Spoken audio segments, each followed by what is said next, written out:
ఇది చెరగని ప్రేమకు శ్రీకారం,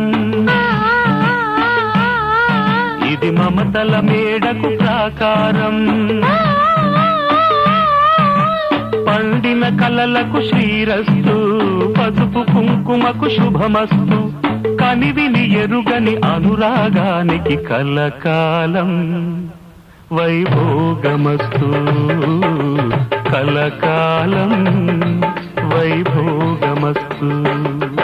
ఇది చెరగని ప్రేమకు శ్రీకారం, ఇది మమతల మేడకు ప్రాకారం, పండిన కలలకు శ్రీరస్తు, పసుపు కుంకుమకు శుభ